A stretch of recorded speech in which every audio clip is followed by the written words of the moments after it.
imagen de la noche en Gaza, donde suenan a la vez los rezos en las mezquitas y las bombas que caen desde Israel. El gobierno de Israel prepara una inminente ofensiva completa. La franja, ha dicho el ministro de Defensa, nunca volverá a ser lo que era.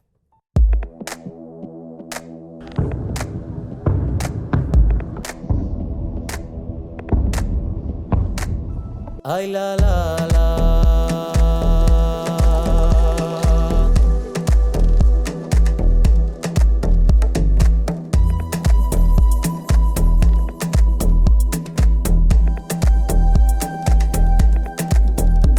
Y esa que de mi marmura que mire para su casa. Y esa que de mi marmura que mire para su casa. Cuando mi casa fume a la de ella quema que abraza y le le le le le le. Ay le le la. Ay la la la la la la.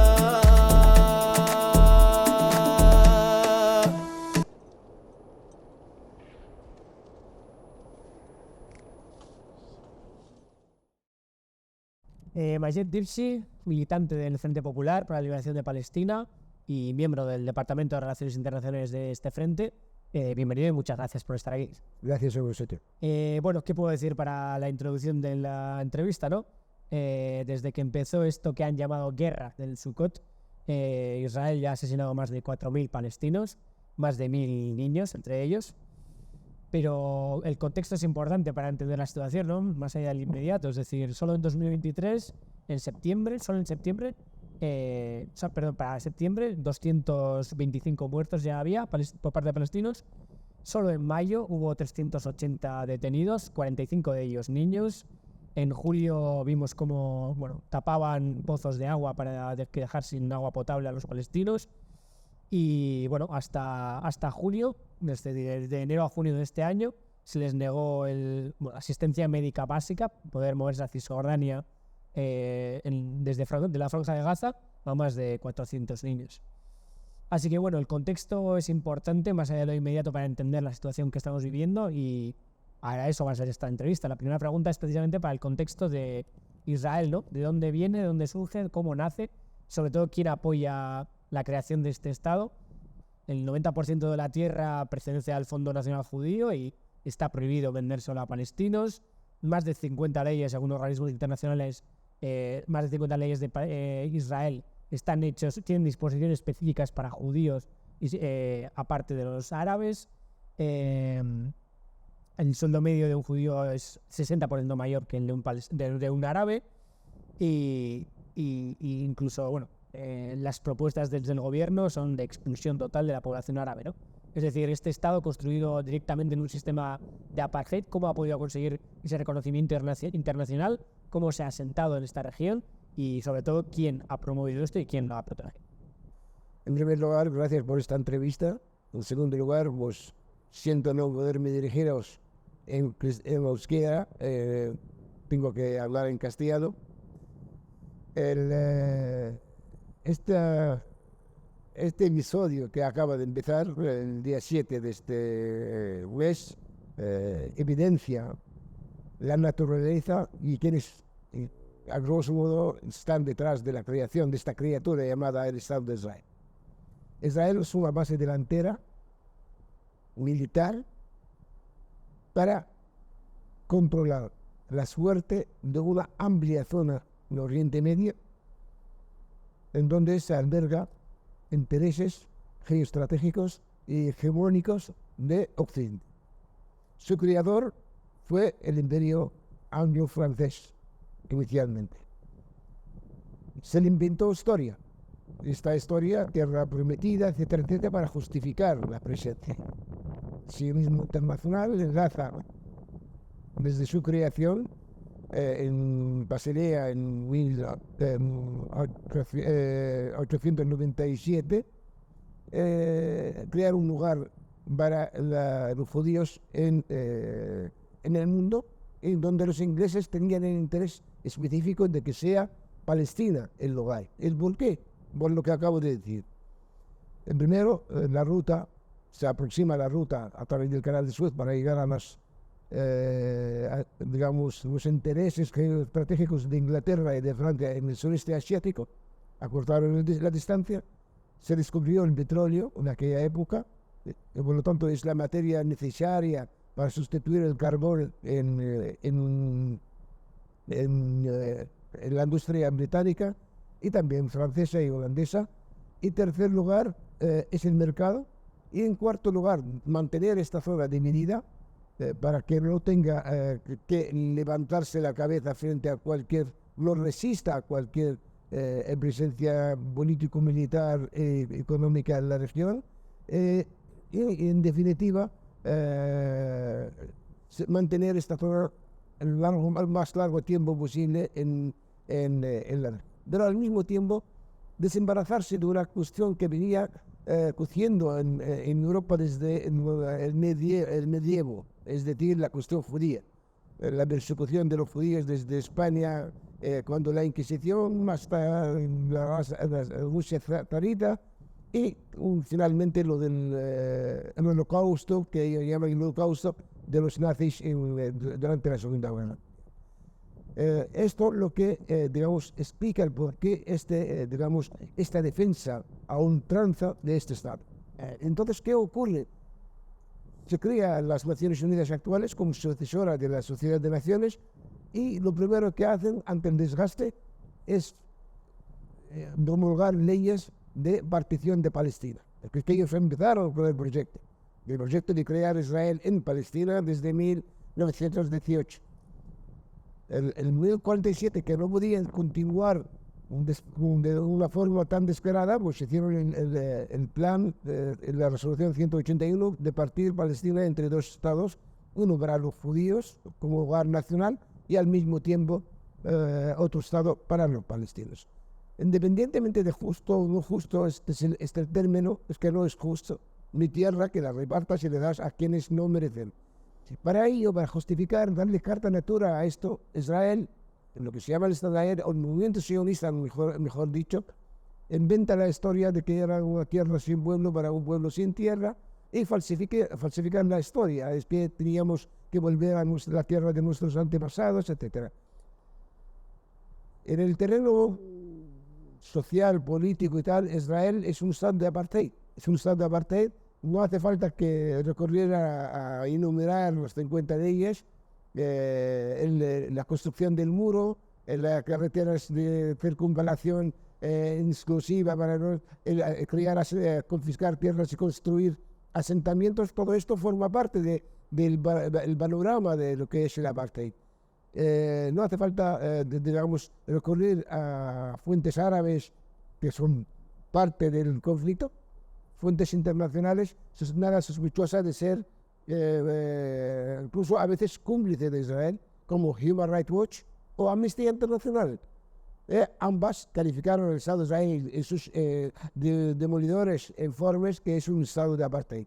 Sudáfrica, recordar que Sudáfrica con este calificativo por parte de estos organismos fue expulsada de las Naciones Unidas. Sin embargo, las potencias occidentales nunca asimilaron este discurso de derechos humanos o de la dimensión de lo que es el apartheid y mantenían el calificativo terrorista hasta Nelson Mandela después de ser elegido presidente. Por lo tanto, no es de extrañar. Israel ha matado. Siempre es la contraria, es decir, Estado moderno, la única democracia de Oriente Medio. Esto se vendía, pero ahora ya precisamente a partir del último año, sobre todo, esta guerra interna en Israel entre los laicos liberales y entre la ultraderecha fundamentalista que gobierna con Netanyahu al frente, pretende crear el Estado judío, netamente judío, y expulsar a todos, claro, decir incluso mermar el papel del ejército. Israel es un Estado para un ejército, es una base militar.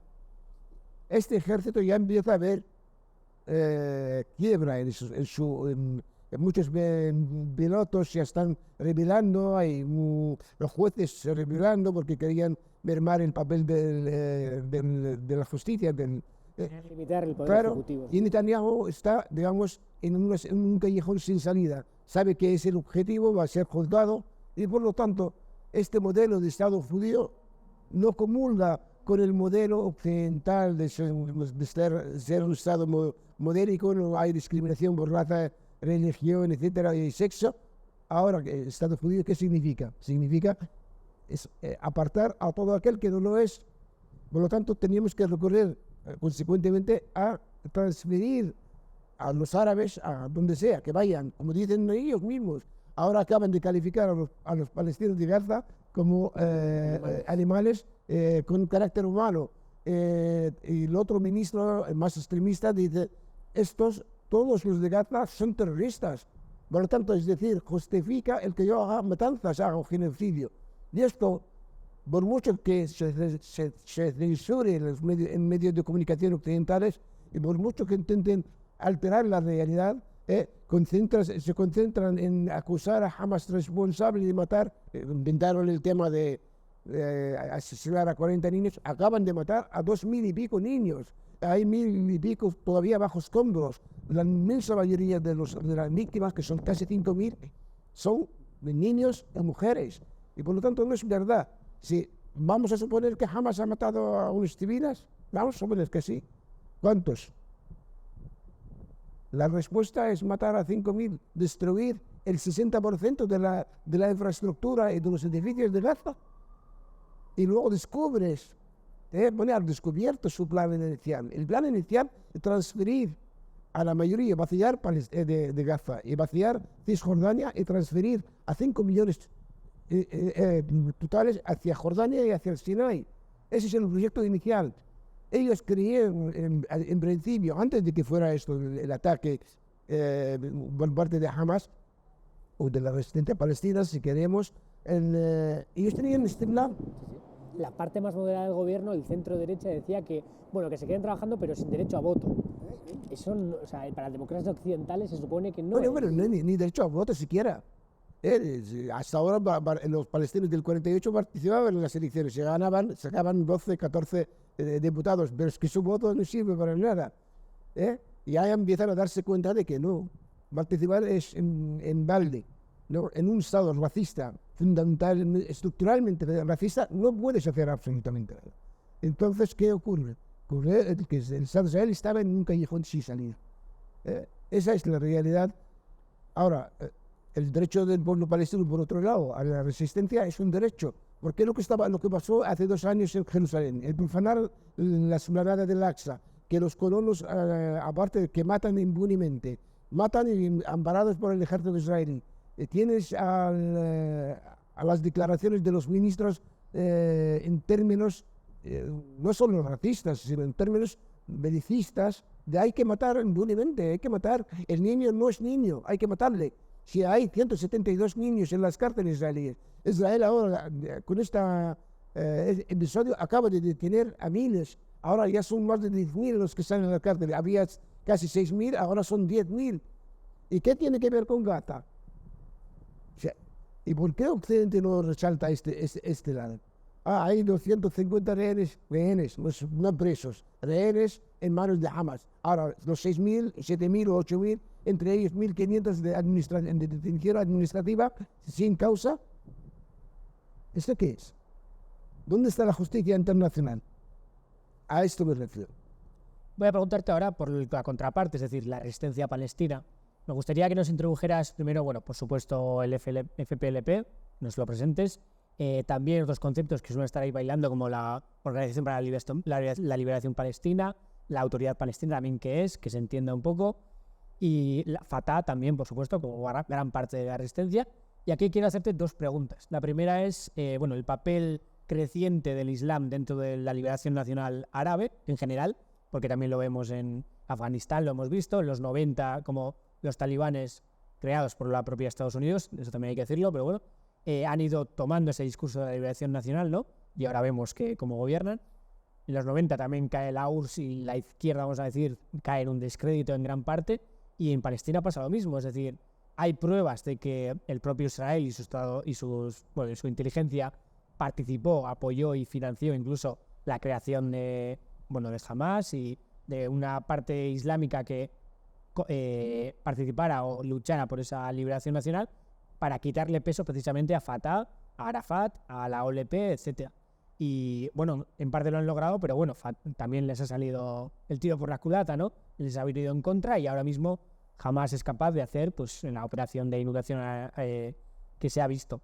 Pero además el apoyo, para hacernos una idea, el apoyo a Hamás tampoco es una cuestión militar solamente, sino las últimas elecciones de 2000, el 42% de los votos fueron para Hamás.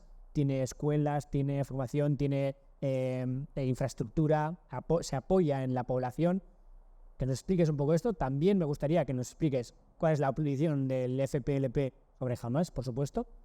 Y ya aparte, también quiero que nos resumas un poco con cuál es la posición de cada uno respecto a la solución. Es decir, los acuerdos de Oslo, 1993, se hace una propuesta, 2 estados, Arafat dice que sí, parte de Fatah dice que sí, otros que no, hay debates, dentro de la OLP hay debates, hay muchos debates sobre si aceptar o no, y a la larga se ha visto que Israel no tenía ninguna intención de cumplir esos acuerdos. Entonces, esas 3 preguntas un poco en orden, como los presentes, para que nos orientemos un poco. 3 preguntas que resumen una charla de horas. Ya lo sé, es tramposo, pero bueno. Cualquier análisis, gracias por las preguntas, cualquier análisis hay que ponerlo en su contexto histórico, porque no lo podemos mezclar, porque hemos hablado ahora del fenómeno islamista y tal. Israel se crea en 1948. Desde aquel momento, los palestinos que sobrevivientes en la diáspora, digamos, preocupados por su suerte, pues tenían que luchar para recuperar sus derechos. Es verdad, hay un referente que se llama el derecho internacional, las resoluciones de las Naciones Unidas, pero como papel mojado, que nunca se han puesto en práctica. Siendo todo lo contrario, Israel ha cometido desde el 48 centenares de matanzas para, digamos, ir encaminadas hacia cómo acabar con porque ellos decían que el pueblo palestino no existía. Hasta 1967-68 decían que los palestinos no existían. Hasta que el Frente Popular empezó a secuestrar aviones, empezaron a decir, ¿estos quiénes son? Son los palestinos. ¿Y quiénes son los palestinos? Antes no había palestinos, ahora existe. Hasta que Golda Meir dijo que ella era palestina. Es contra esta paradoja. Estos palestinos del 48, entre ellos mi generación, que vivimos en campos de refugiados, empiezan a inquietarse con que tenemos que luchar.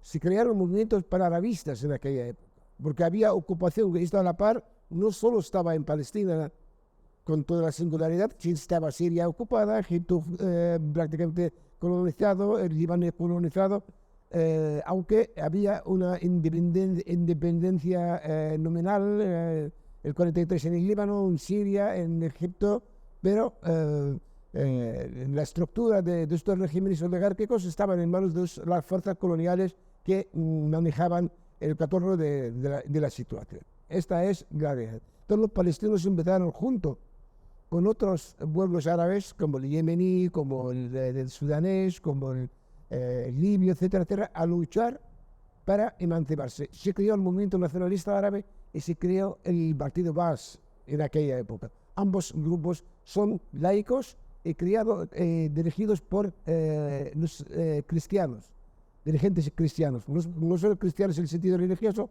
sino ellos pertenecen a la religión cristiana, como George Habash, como Michel Aflaq, etcétera, etcétera. Y antes Anton Saada, que estaba afincado en Estados Unidos. Pero al mismo tiempo enlaza con el nacimiento de la Unión Soviética y los partidos comunistas, el movimiento comunista internacional. Esto da empuje a la creación, al aumento de estos. En el año 52 triunfa Nasser en Egipto. Nasser se afronta a una guerra tripartita en el 56. Todo esto hace que el movimiento nacionalista árabe y el encabezado por Habash y el movimiento basista encabezado por Michel Aflaq avancen en la zona. Como ahora Jihad Islámica y Hamas, para entenderlos de alguna manera. Hasta 1967. Hay muchos detalles en medio, había la unidad fallida entre Egipto y Siria, ¿no?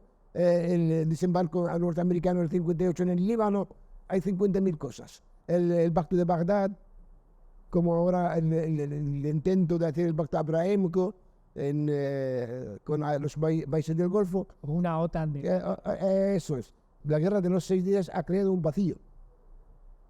Y los palestinos, desde el 64, cuando se aproximan al marxismo, todavía no estaban, digamos, liberados de las herencias del movimiento nacionalista árabe. Querían combinar marxismo con panarabismo. La guerra de los 6 días Ismo era un poco eso. sin lugar a duda. La derrota de los 6 días del 67, mejor dicho, porque fueron horas, no son días, 6 días. Pero en fin, yo porque lo viví en persona directamente. Esta guerra ha creado un vacío. En 1964, cuando Nasser ve que hay movimientos palestinos activos, incluso se fundó Al-Fatah, el movimiento nacionalista árabe estaba preparando comandos palestinos en Cisjordania y tal, y en Gaza.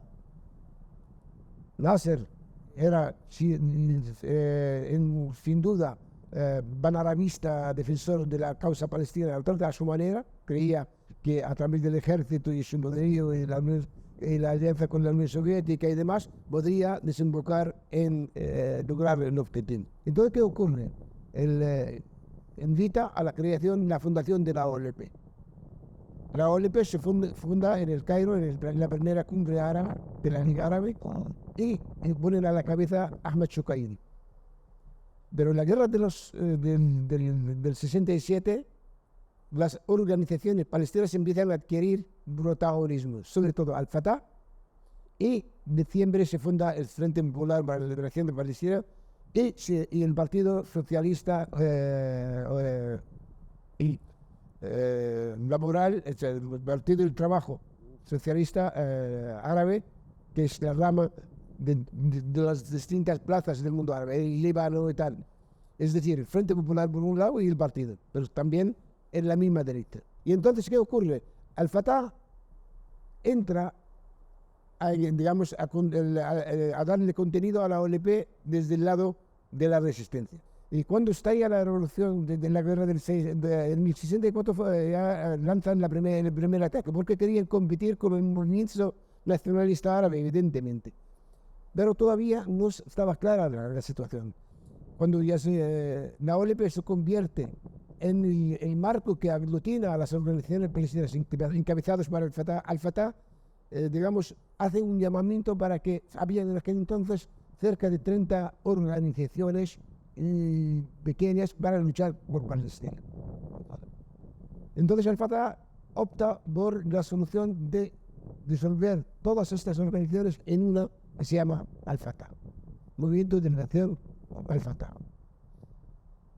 Pero frente, por ahí viene el nombre, todas las organizaciones que lo componen, que mantengan su autonomía dentro de un frente amplio o frente nacional. Entre estas dos líneas es la lucha pacífica, claro, evidentemente, hacia el mismo objetivo. ¿Qué ocurre?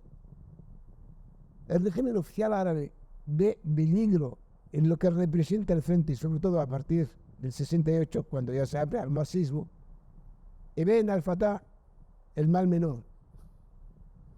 Entonces empieza, y sobre todo, el régimen reaccionario árabe, porque el frente, desde sus inicios, ya empieza a calificar quién es el enemigo, quién es el amigo,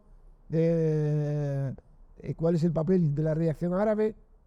Y claro, hay una alarma en este sentido. Se alarman y empiezan a descalificar a los que son del lado del frente y elogiar de forma trivial a lo que es Al-Fatah, porque es el mal menor en ese sentido. Hay guerrilleros honestos y otros guerrilleros no son honestos. Ese es el discurso que se hace. ¿Por qué? Porque estaban impotentes, no podían afrontarse a lo que supone el fenómeno palestino en aquel momento.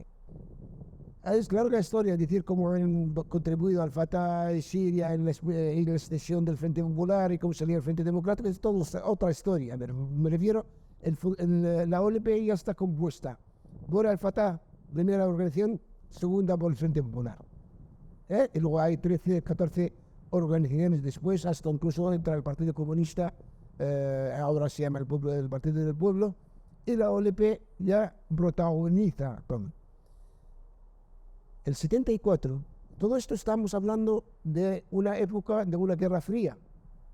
La Unión Soviética sigue siendo fuerte, estaba la guerra de Vietnam, estaba la moda de los movimientos de liberación nacional en América Latina, coincidió todo esto a la vez. Y la causa palestina empieza a adquirir una simpatía enorme, incluso en Europa. Es decir, las imágenes de Leila Khaled estaban en todas partes, pero el proceso de pacificación, entre comillas, de las negociaciones banales empieza en 1974, apostando a partir sobre todo de la guerra del 73 y la traición de Saddam, el que firma en el año 78 luego los acuerdos de Camp David. El 74 Saddam tiene los primeros contactos con Israel a través de Kissinger en lo que se llama la tienda 101 en el Sinai.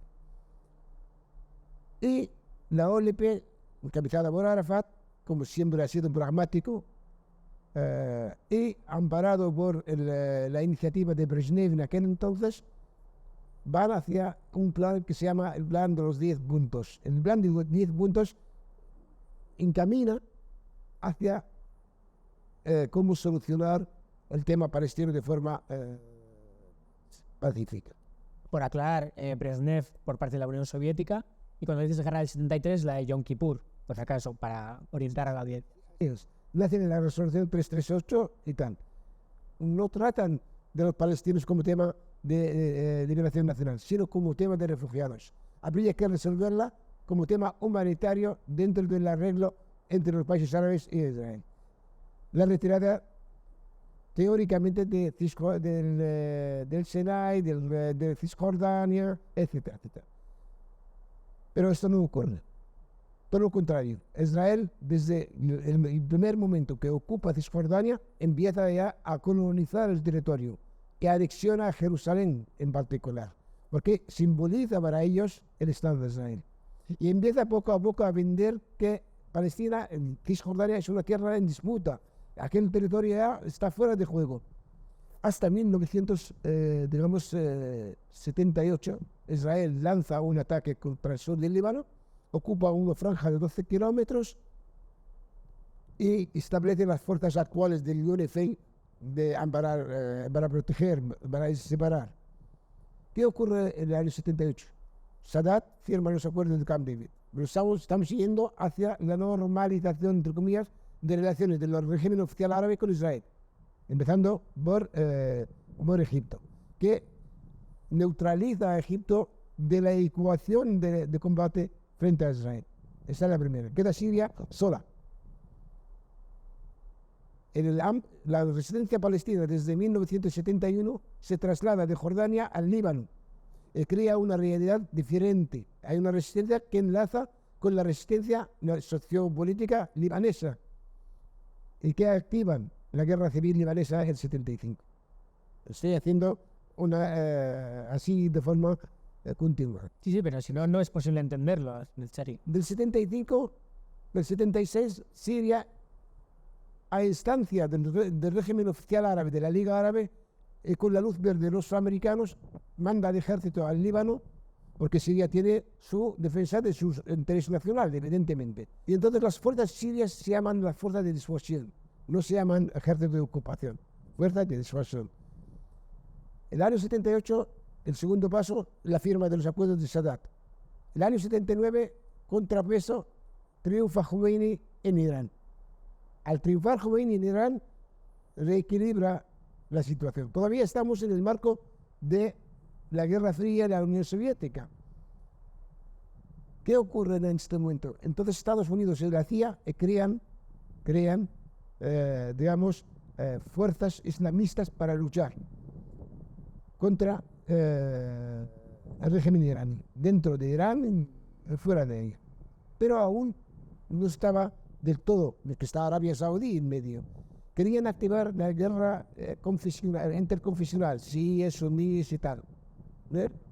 Claro, en este momento. Pero en el año 80, lamentablemente, provocaron la guerra entre Irán e Irak, entre árabes y persas, con un carácter más o menos Arabia Saudí dándole el carácter islámico de suníes y chiíes. Apoyaron a Saddam Hussein evidentemente en esta guerra de forma generosa junto con Kuwait y demás. Y arruinaron a los dos países. ¿Quién aprovechó de la situación esta? Y todavía la guerra civil en el Líbano en marcha, Israel. Israel lanza el ataque en el 82 y ocupa, llega hasta Beirut y lamentablemente obliga a la resistencia palestina a abandonar el Líbano y trasladarse a Túnez, con todo lo que sabemos de aquella. De ahí el conflicto de los Altos de Golán. Y todos estos torneos. A partir de aquel. Y Arafat llegó el momento en que celebró el Consejo Nacional. Ahí entonces hay una división. Hay una división entre Palestina. La división es seguir luchando o ir bajando aún más si cabe. Porque no tenemos más remedio. Porque el eslogan de Al-Fatah desde el principio era no injerencia en los asuntos árabes. Cuando realmente la amenaza israelí no es una amenaza con los palestinos, sino una amenaza contra el conjunto de la región. Y esta dimensión del sionismo y de Israel habría que explicarlo con detalle.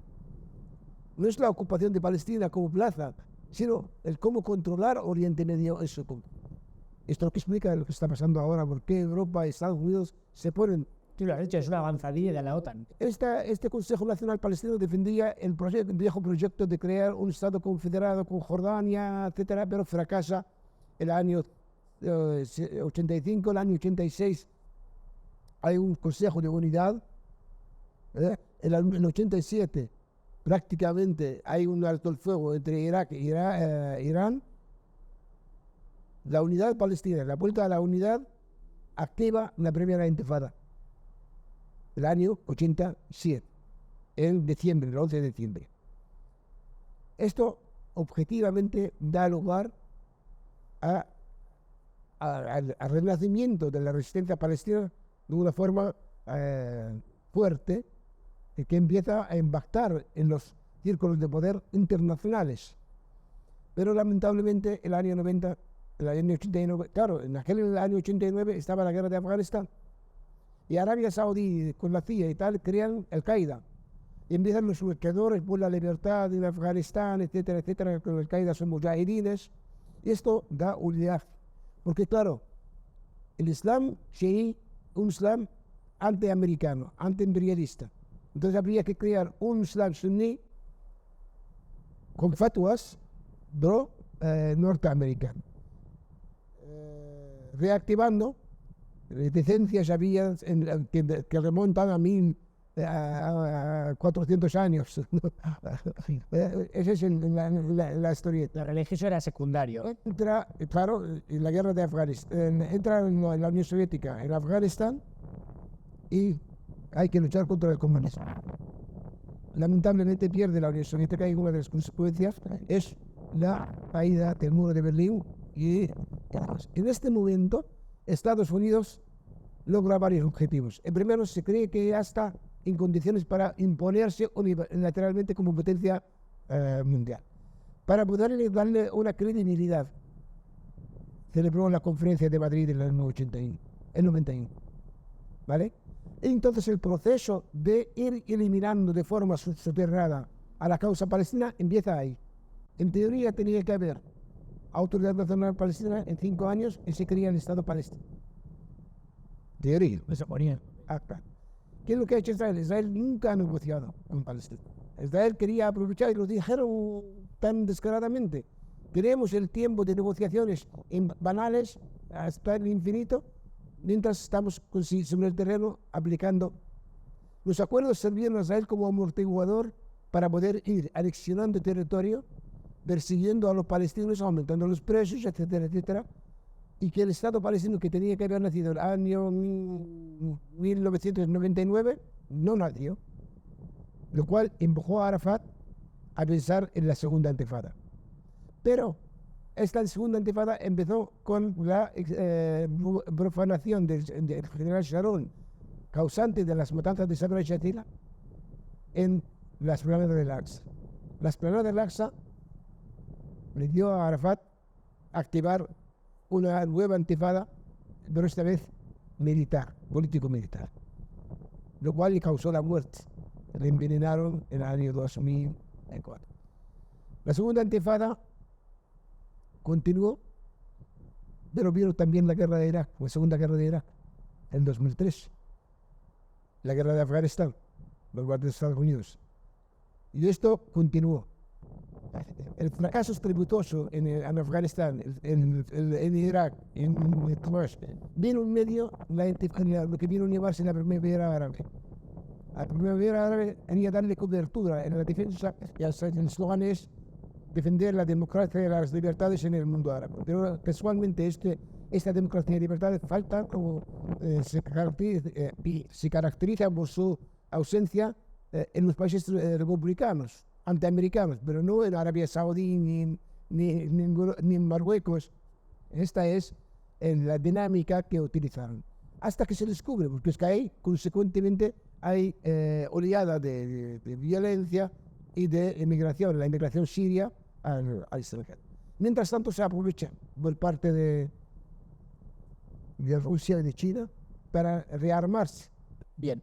Sé que era una pregunta extensa, entonces entiendo que se desordene un poco, pero quiero recuperar dos cosas. Primero, en los acuerdos de Oslo, porque es un punto de partida en cierto sentido para este conflicto, un nuevo aparte. Por ejemplo, el FLP se opone a los acuerdos, por ejemplo. Entonces, la valoración política que se hizo en el seno de esos acuerdos, qué posiciones hubo, eso por una parte y cómo han repercutido después. Y también en los 90, ya lo he lanzado la pregunta, pero te lo recojo otra vez, hay un cambio de hegemonía dentro de la Liberación Nacional Palestina, de Fatah, que es un nacionalismo secular, ya lo hemos dicho, no religioso, etcétera, a islámicas, desde Hamas. Claro, los acuerdos de Oslo suponen un colchón magnífico para que Israel aplique su política de derechos humanos, maniatando a la dirección oficial palestina en nombre de la OLP al servicio de esta política extremista israelí.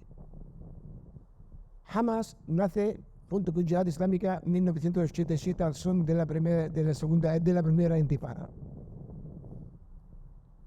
Como dijiste en la pregunta que si Israel contribuyó, Israel no creó, Israel contribuyó a que Hamas vaya fastidiando el papel de la OLP. Estaba calculado, es decir, debí de mencionar como al principio, como te dije, que crearon el guerrero honesto y el guerrero no honesto.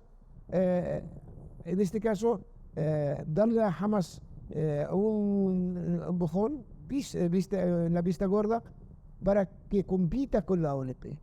Hamas y Jihad Islámica no entraron a formar parte de la OLP.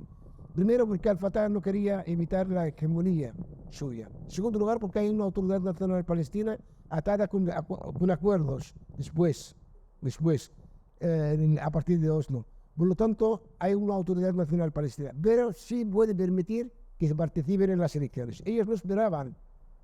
El frente desde el principio estaba en contra de los acuerdos de Oslo, evidentemente. No podemos decir de todos, incluso la izquierda.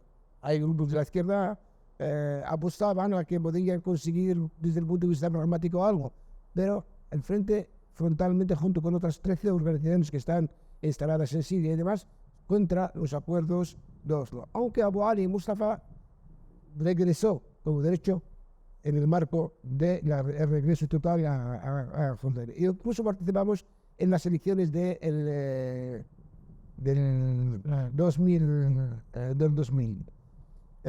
¿Qué ocurre? Israel mató a Abu Ali con 2 misiles. Y nosotros matamos al ministro de turismo israelí como respuesta. Y Ahmad Saadat, el secretario general, encarcelado en Jericó junto con un oficial de Al-Fatah, etcétera, etcétera. A partir de este momento hay una extensión entre dos versiones. Se hacen elecciones, es verdad, bajo ocupación, se crea el legislativo. El Consejo Nacional Palestino se supone es el representante del conjunto de los palestinos, tanto dentro como fuera de la diáspora. Está reconocido desde 1974 como el único y legítimo representante de la OLP en las Naciones Unidas. Sin embargo, la Autoridad Nacional Palestina de Abbas, desplaza a esta representación de facto. Abbas así, digamos, agrupa en su mano a todos los poderes y la OLP se convierte en un marco marginal. Esto crea una extensión real de visión en política.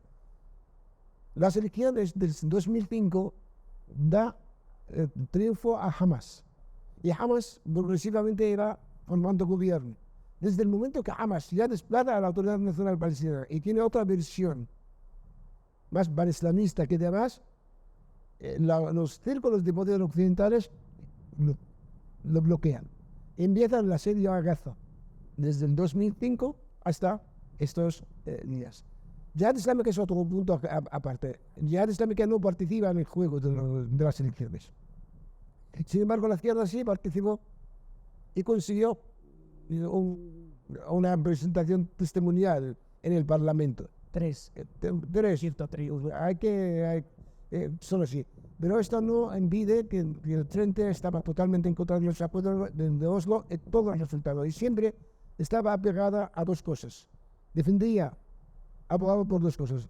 Defendía la unidad palestina en base de acuerdos.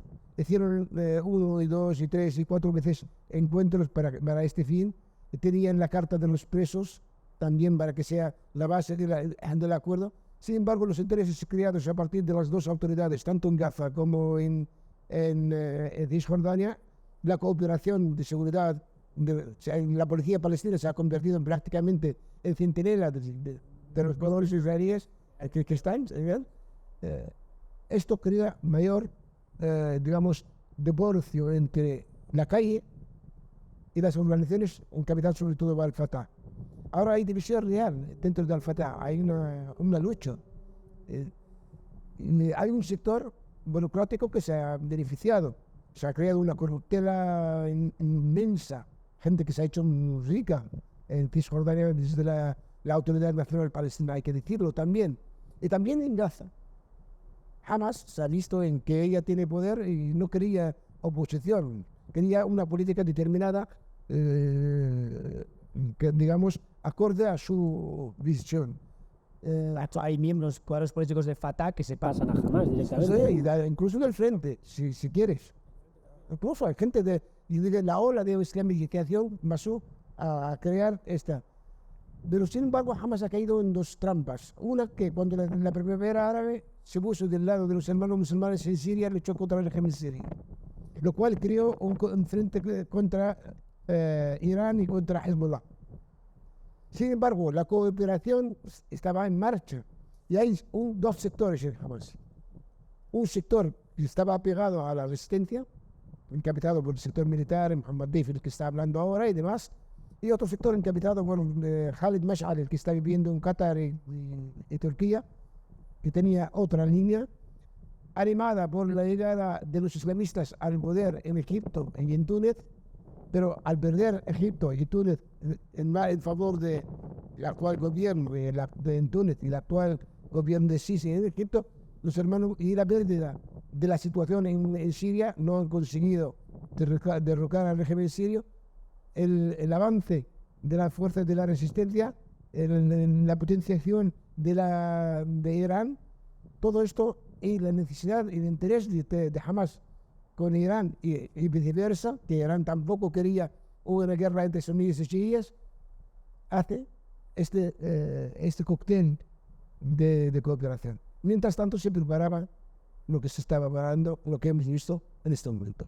El Islam, claro, viene a llenar el vacío.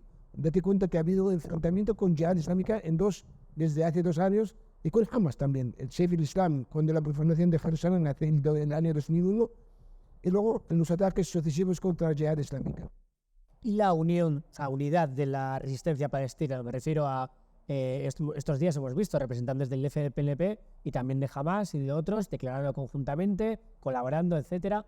¿Cómo cuadra esto con propuestas distintas que son, pues, por parte del FPLP, un Estado único, laico, para todos, tanto judíos como árabes, etcétera? Es pronto, es que plantear la solución final cuando ya todo es perspectiva todavía. Nació a principios de la OLP. Nosotros vamos encaminados hacia la creación de un Estado laico y democrático donde los palestinos tienen garantizado el derecho de retorno y que los israelíes que están ahí y quieren vivir con nosotros, bienvenidos y tal. Este Estado, sin embargo, desviar tan tempranamente el tema hacia solución cuando todavía no estás en condiciones para la liberación nacional, tú no puedes plantear este tipo. Fue un desliz real, porque fue pronto, porque no se le dio contenido a esto. ¿En qué marco? ¿En qué condiciones? ¿Bajo qué correlación de fuerzas se puede hacer? Todavía estás en el movimiento de liberación nacional, al igual que ahora estás hablando de un Estado palestino, pero un Estado palestino frente al lado del Estado de la parte de Israel y el derecho de retorno donde encaja. Tú no puedes plantear esto. Ahora, hoy, la cumbre del Cairo, han vuelto a hablar de los dos estados y no sé qué cuántas, pero sin tener viso de solución real. Viso real. Habría que plantear, imaginar una solución a la larga. Hoy, digamos, se prioriza como un movimiento de liberación nacional. La emancipación es fundamental. En segundo lugar, ¿qué es las consecuencias que esto acarrea? ¿Qué solución daríamos? No vamos a hacer un Estado racista contra nadie, pero es que date cuenta que toda la configuración de Oriente Medio, toda, es el fruto de lo que se llaman los acuerdos de Sykes-Picot. El hecho de que tú llegues a un momento de liberación real significa que tú has eliminado las consecuencias de aquellos acuerdos infaustos de Sykes-Picot.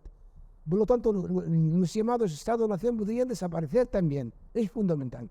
Recuperemos el derecho a la resistencia que está ahí en el derecho internacional. Claro, de ahí viene que te califiquen de forma arbitraria como terrorista. ¿Por qué soy terrorista? ¿Quién define esto? ¿Y quién pone las listas de organizaciones terroristas? ¿La Unión Europea? ¿Estados Unidos? ¿Por qué se llama comunidad internacional a los que representan menos del 5% de la humanidad? China y Rusia son la mitad de la humanidad y la India. ¿Quién eres tú para calificar terrorista a quien sea? ¿No? Y cuando no les gusta, ya le sacan. Igual que pasa con Jihad, los mujahidines de Irán, como están luchando contra Irán, ya no son terroristas. Ahora, los palestinos sí lo son. Hay que, digamos, poner hincapié en esto. Hay que resaltar esto. La terminología que se utiliza. Muchos periodistas realmente caen en la trampa. Algunos por ignorancia, otros de forma deliberada. No somos terroristas, somos luchadores de información de nuestro pueblo. Yo pertenezco a un pueblo que se llama Jaffa, que es Tel Aviv actualmente, de ciudad vieja. Para ir terminando, ya has entrado bastante en el tema, así que lo que quede por decir se dirá, pero bueno, a escala regional esto tiene implicaciones profundas. Ya nos has explicado en toda la explicación de la resistencia palestina. Por un lado, ya los has mencionado, pero los acuerdos de Camp David supusieron un antes y un después, en el sentido de Egipto normalizó relaciones con Israel y Israel se asentó, por así decirlo, pero más cercano, porque nos salís de estos días, no lo estoy escuchando, la guerra de Siria. Siria está en guerra desde el 2011 y son países vecinos. Obviamente tendrá relación. En Siria la oposición, directamente también guerrillas islamistas financiadas en gran parte por Occidente, para intentar derrocar al gobierno de Al-Assad, tiene una relación, ¿crees que tiene una relación con toda la cuestión palestina? ¿Cuál es la situación regional? Y más aún, estos días estamos viendo ataques a bases de Estados Unidos en Irak y en Siria, me parece que eran. ¿Esto qué implica? Estados Unidos ha intentado relajar el ambiente, pero ¿crees que puede haber una escalada a un conflicto a nivel regional con el llamado eje de resistencia? Digamos, hay tres opciones ahora. Hay tres probabilidades en la perspectiva de lo que está ocurriendo ahora. A tenor de lo que está realmente ocurriendo, estamos asistiendo de forma inusual, quizás, la dimensión de la reacción desde Indonesia hasta Canadá y sobre todo el mundo árabe, musulmán y cristiano, hasta el Cairo. Este levantar popular empieza a asustar a Occidente, porque la reacción es inmensa, es que ni se puede imaginar.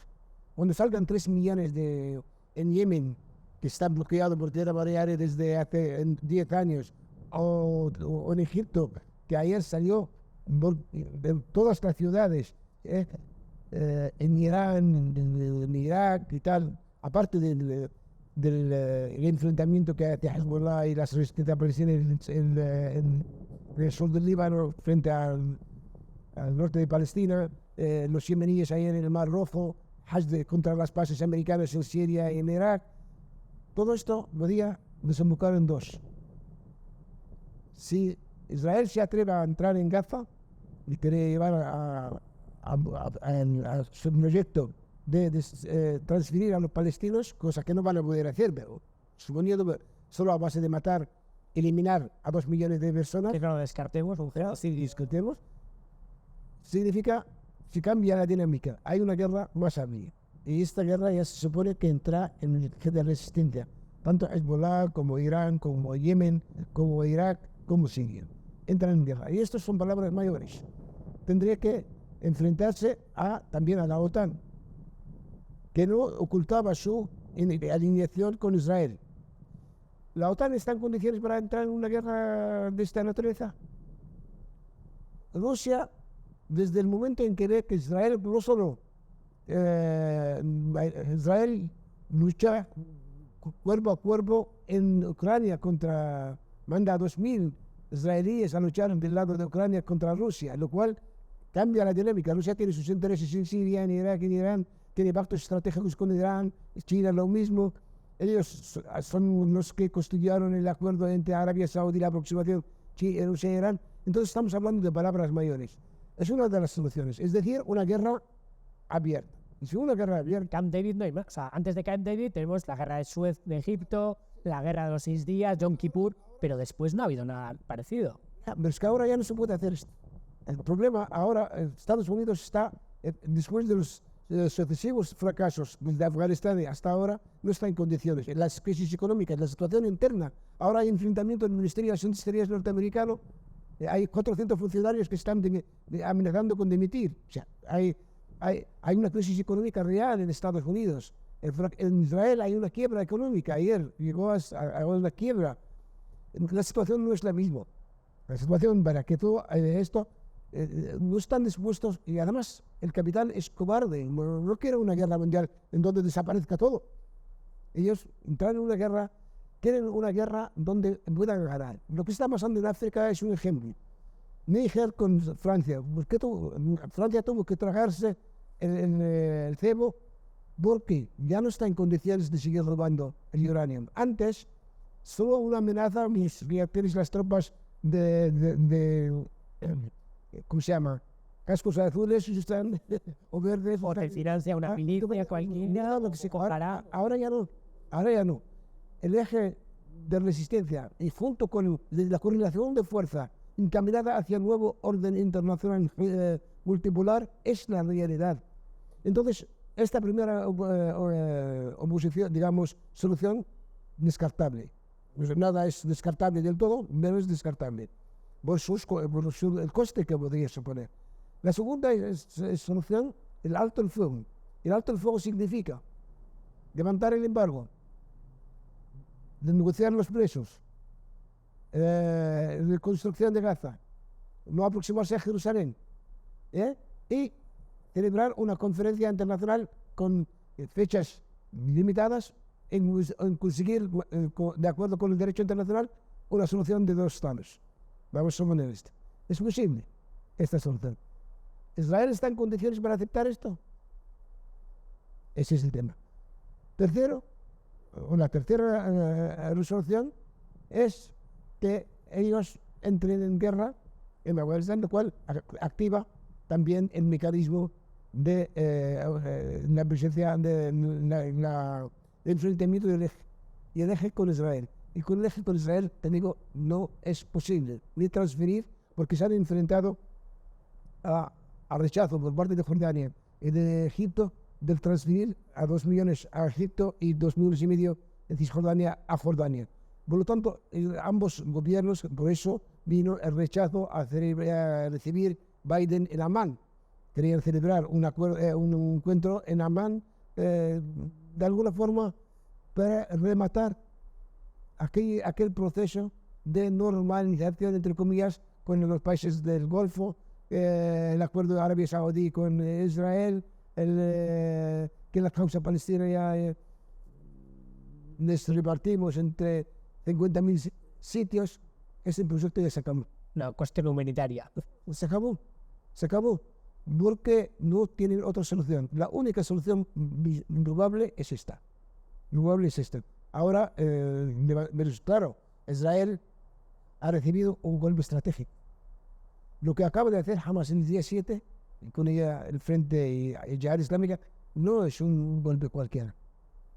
Ha cambiado, digamos, ha puesto en cuestión, ha cuestionado el poderío militar israelí y su servicio de inteligencia. Eso es una guerra anual. La derrota de los 6 días del lado de los árabes, el año 67, ya tiene su equivalente ahora. ¿Con qué? Con un grupo que dicen que es terrorista y que tiene armas primitivas. Esta es la clave. Esto es lo que explica, en parte, no es solo la propia naturaleza del Estado de Israel, pero también la venganza basada en la impotencia, cómo podía ocurrir esto, es lo que explica estas matanzas de esta magnitud. Porque Israel en 2008, en 2012, en 2014 hizo esas matanzas, pero no con esta magnitud y no con este alineamiento de Occidente para con ella. Este ha sido un golpe estratégico mortal para ellos. Esto pone en cuestión lo que es el Estado de Israel. Y buscar una solución, esta es otra solución a la larga, como dijiste, a un Estado binacional, un Estado único, no sé cuántas cosas, menos al estilo de Sudáfrica. Acabar con el sistema del apartheid y hacernos un Estado en donde también porque lo que está en juego también, la hegemonía norteamericana. Estados Unidos está perdiendo su hegemonía. Tenía que desmatarse. Y si quiere mantenerse como potencia, sigue siendo potencia, pero igualada con China, con Rusia, y que tenga plaza en la región, y Europa, lamentablemente, la que va a quedar atrás, a no ser que cambie a última hora. Si no cambia. Bien, pues con esto estaría todo. Si quieres añadir algún comentario más. Os agradezco yo, simplemente la solidaridad con Palestina es necesaria, porque es la defensa y salvaguardar la paz y seguridad internacional y la justicia internacional. Eso es fundamental. Pues muchísimas gracias por estar aquí. Ha sido un placer, de verdad.